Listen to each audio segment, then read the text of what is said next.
باجار سليمانية وجارك دن سلاف ورزن من گلستان محمد أمين قبول بكن پروگراما في جاريا خانومان دچام مالا دكتور أشواق جاف چاو ديرا سياسي اندام بريا پرلمانتوي عراقي هروها ماموسايا زانينگه هي چيروكا جياناوي چواش باجار خوا هاتيه دور خستن جزارو كتيفا لكودر جيايا والكودر خواندنا خوا بردوام كريا وتمام كريا گلک وستگین جیان خواد دوی پروگرام داج مرد ده بحث کرن کرم کنن پروگرام خواد گلوی بدن دست بکرن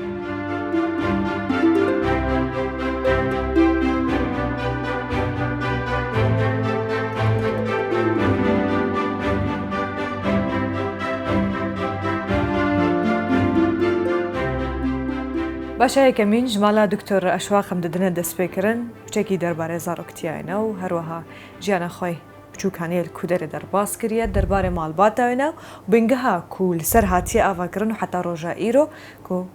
لسر آسته کی بلند خدمت کردستانی کریه دکتر تگلک بخیر هاتیش با پروگرام ما زور خوش حالم زور سپاس دست بک حزکین بزنین دالن دکتر اشواق جاف که دالن جاف دیاره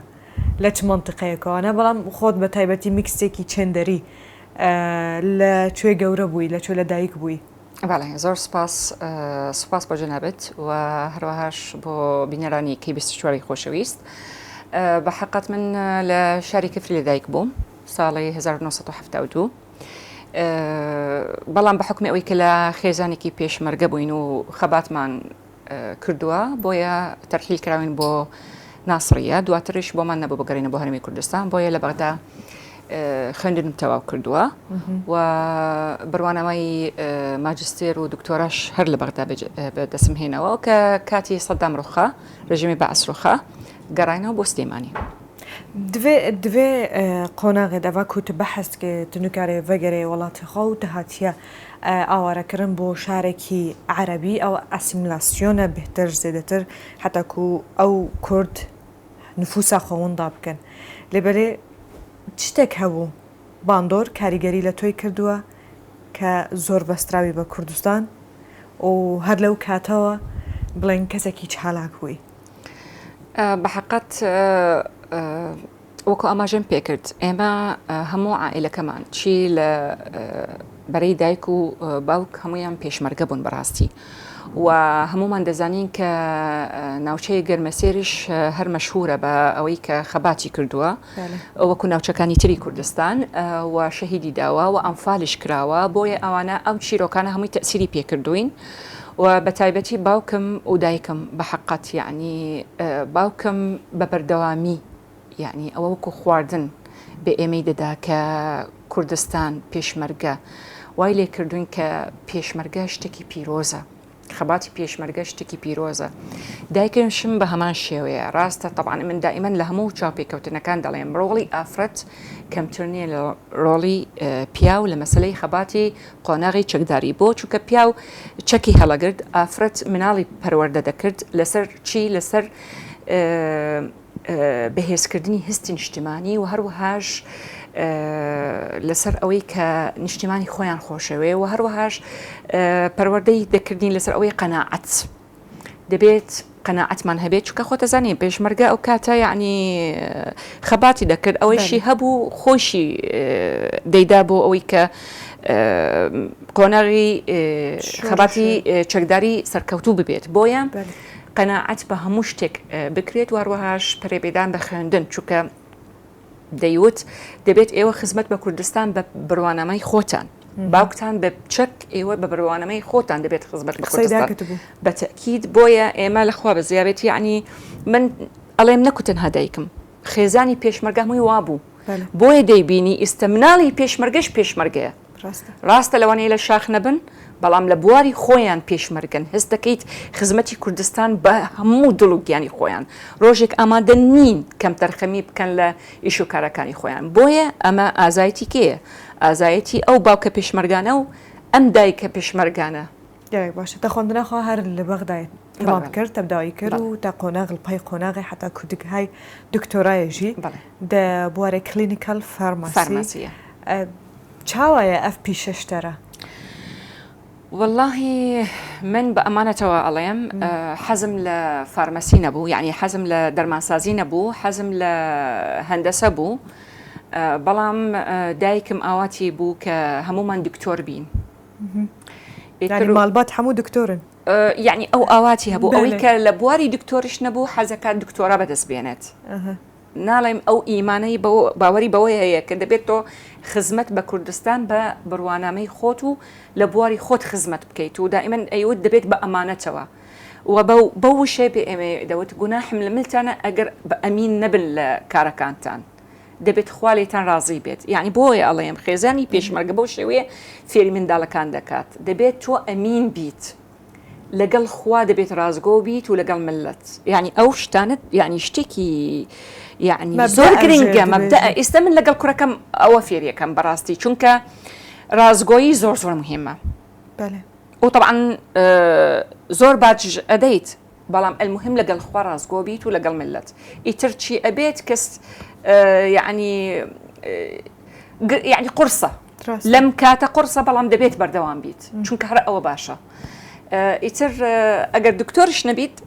دەبێت PhD دەبێت PhD بەدەستبێنیت. المهم وتی دەبێت يعني كلية طب وتي من حزم لخين أو شتانانية يتروتي درمانسازي وتم أوكي يعني in between بيني طب و هندسة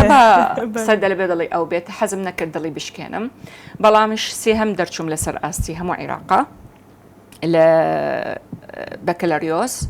دواترش ماجستير متواكد دواتر دكتوراه و هاتما كردستان بلاي طبعا ريسيرشي زورم كرد وبوم بأسستان بروف لزمن قياسي بلام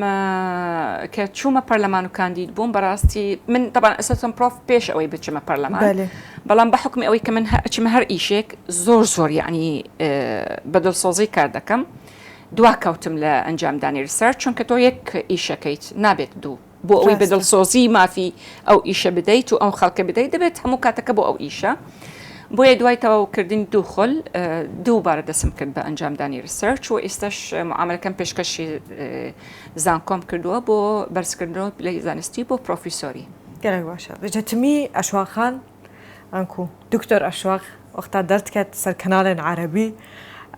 والقاس بهێز داخەوی والقاس خورت داخەوی ڕێنەدەدا یە پێشکەشکار و پرسێکی ژێبکەیان کۆمنتەکەی لەسەر بەرسڤایە بدێ.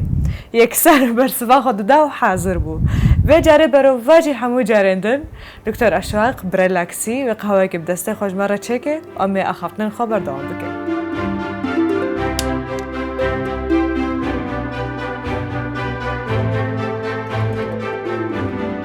بەردەوامیە دەدەن بە پرۆگرامە خۆشی دەستێتە ساون.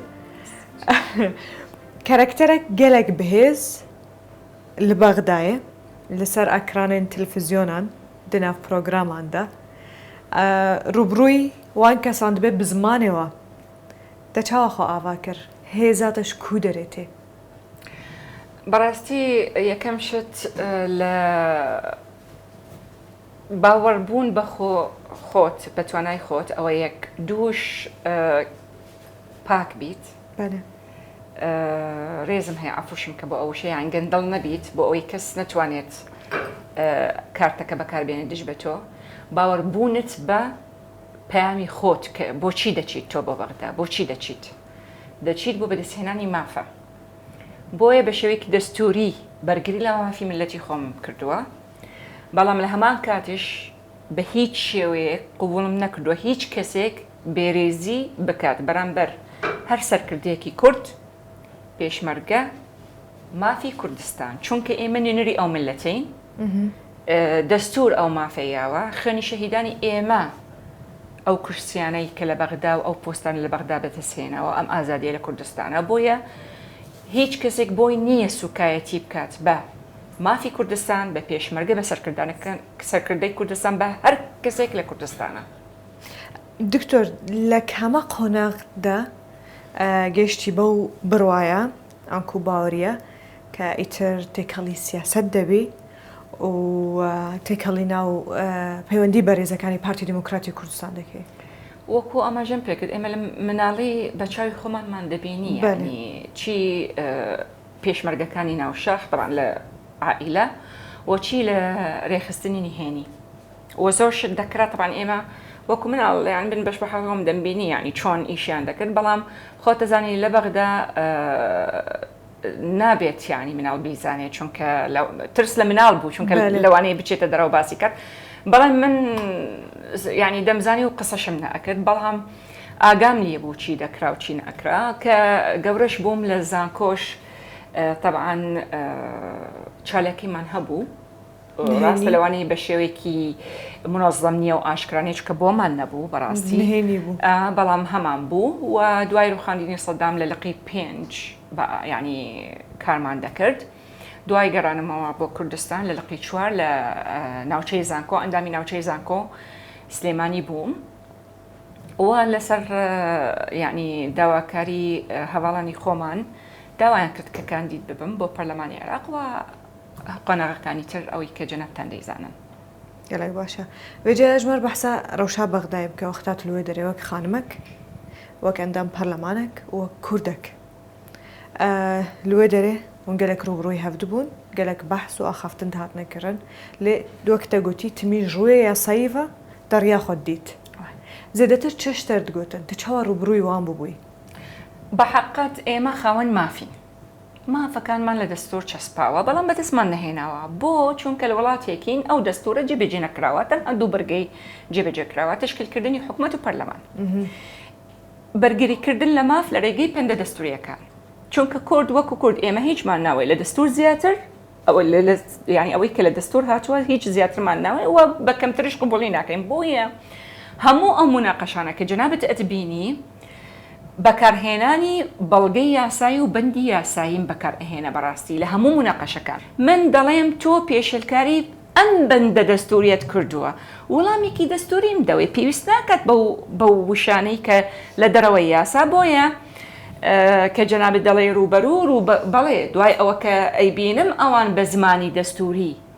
قسە ناکان من بە زمانی خۆیان وەڵامم دەدانەوە بۆیە خۆشبەختانەش دوای ئەمە قۆناغێکی تازە ینی کەس نەیانوێرە غەیری دەستور باس بکەن هەرچەندش خۆیان طبعاً پێشلکاری دەستور وازەحە و کەسش ناتوانێت بڵێت ئەمە پێشل نەکراوە چونکە بۆ معلوماتت خۆی دەستور هەمووی پێشل کراوە ینی مافی هەموو هاوڵاتیانی عێراق پێشل کراوە لە زار خۆ تا بەسرە ئەگەر ئەم دەستورە جێبەجێ بکردایە لەسەر ئازری واقعە ئەم خەڵکە هەمووی لە ناوەڕاست و خۆڕە عێراق نەهاتنە سەر جادە خەڵە هەری گرنگ ئەوە و ئەندام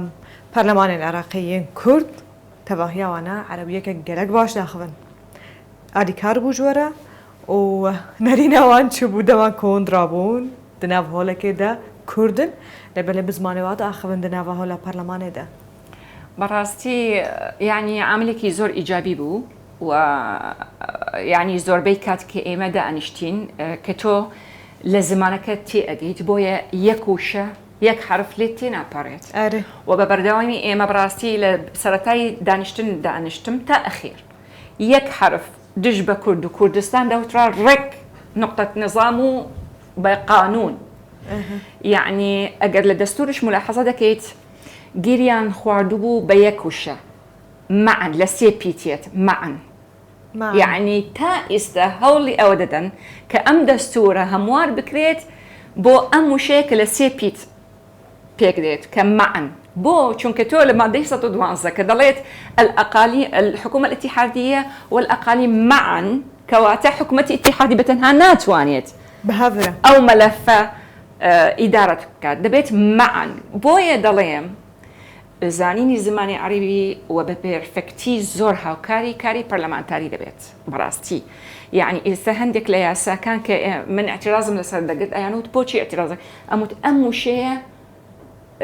restrict یعنی تەقییدمان دەکات بۆ هەرێمی تەقیید بۆ هەرێمی کوردستان دەبێت ئەم وشەیە لا ببرێت چونکە جگەلەوەی کە پێشلکاری ئەو مادەکەشم پێ ئەوتن جگەلەوەی کە تەقییدی یعنی کورد دەکات پێشلکاری ئەو پەندەی کە لە دەستور هاتووە بۆیە ئەم وشەیە تاقە وشەیەک زۆر لە مافت ئەخوات بۆیە دەبێت زۆر زمانزان بیت لە قەواعدی لغای عەرەبی. بەێ بە جۆرە دەرمانسازیە بخوێنەوە و هەرە دەستورە عێراقی تەبل بەر بکە وان خاڵێن لاواستێ دەبینەیان وشەیەن کووتکارە تێگەهێشتنان کومانایە ڕستەیەکێ بتەمامەتی بگوهرە و واتەیە کە دیبریێدا بێجە زانین ئەوان برگەیان یەک بیەک وان مادەیان یەک بیەکژی ڕاستی کەرە گەرەک زەحمەتە ئەمێ بەحسا یەک ژمادەین هەرێ کوکێشەل سەر بکەن و دکتۆرە بخۆژین ژوێ ناوچەیە ناوچەیەن کوکێشەل سەر هێدنا بەرە حکوومەتە هەرێما کوردستانی و هەروەهایە عراقیدا مادەیە 140 یا یەک ئالیکەر ji بۆ سینۆرێ هەرێما کوردستانê dê beşê sêyem demê bidne behezkirin.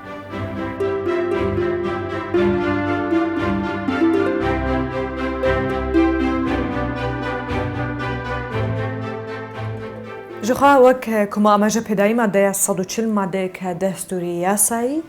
têkelî siyasiye biryar li ser bêdayîn. Vêce wek xanmek ji bo yekemîn car em ê ji zimanê wê bibihîzin derbarê vê madeyê çi dibêje û bi taybetî jî ku bixwe xelkê divere ye. Heta êste madeyê 140 li rêgê êwa çendîn car basî lêkira li rû yasayî ve destûriyê we û herwiha siyasiyê we. Têrwanînê êwa bû çi ye؟ بەحقەت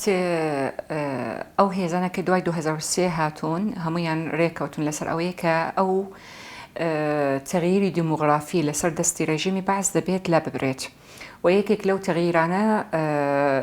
بەنسبەتی ئەو ناوچانە کە لەژێر مادەی 140 مەشمولین بە مادەی 140 طبعا ئەوە لە کاتێک تشکیلکردنی حکوومەتی عێراقی تازە دوای ڕوخاندنی سەدام بەڵام بەداخەوە بینیمان ساڵ بە ساڵ دوای 2023 ڕاستە دەستورێک هەیە بەڵام بینیمان دژاتی ئەو مادانە کە پەیوەندیان هەیە بە میلەتی کووردا و یەکێک لەو مادانە مادەی 140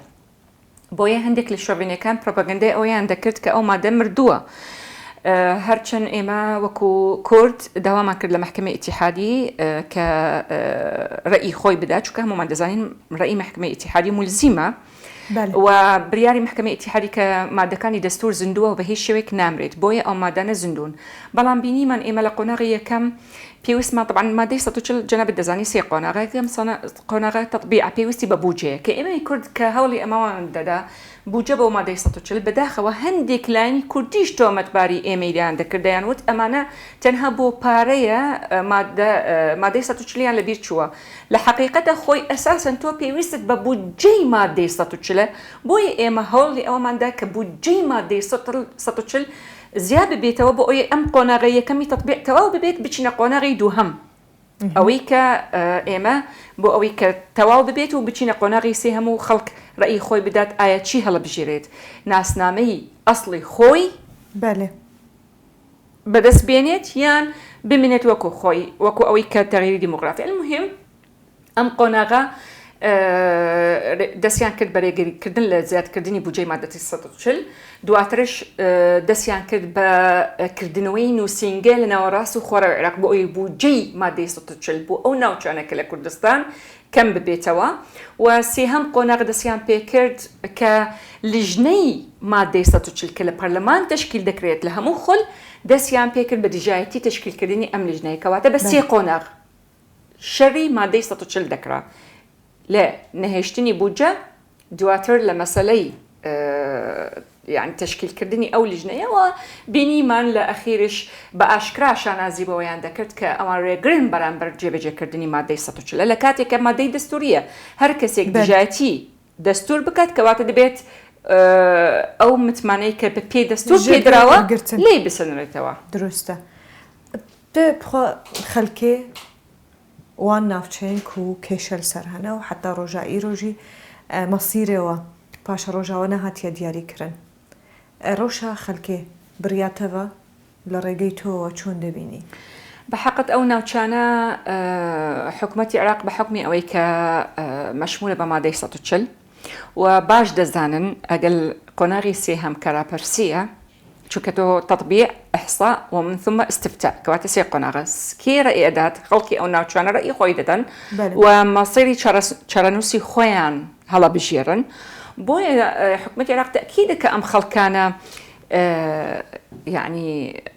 ناسنامەی ئەسڵی خۆیان هەڵەبژێرن خزمەتگوزاری لەو ناوچانە زۆر کەمە بودجەیان زۆر کەمە حکوومەتی هەرێمی کوردستان خۆی خزمەتی ئەو ناوچانە دەکات لە هەموو خزمەتگوزاری بێبەشی نەکردوون بۆیە ئەڵایم وەزعیان باش نییە چونکە وەکو ئاماژەم پێکرد حکوومەتی عێراق دەزانێت ڕۆژێک لە ڕۆژان هەر یەک ئەوان کوردستان هەڵەبژێڕن بۆیە خزمەتگوزاری یان مافی خۆیان بەدەستیان نەهێناوە بەغداش نایاد بێ ئەوان حکوومەتی هەرێم ئەرکی سەرشانی خۆی جێبەجێ کردووە بەڵام چاوەڕێی ئەوە دەکەین کە ڕۆژێکێک ئەم دەستور هەر دەبێت جێبەجێ بکرێت لەسەر ڕاستیواقعەوە خەڵکی کوردستان بە تەئکید دەنگی خۆی دەدات چارەنووسی خۆی هەڵەبژێرێت کە بگرێتەوە سەر هەرێمی کوردستان. بجا پلان و پرۆژەیان تێن داهاتووشنە دیسە دەگەرێ بەغدایە دەچاوە بریاردا. والله من پابندی بریارەکانی جەنابی سەرۆک و مەکتب سیاسی جەنابی سەرۆک مەکتب سیاسی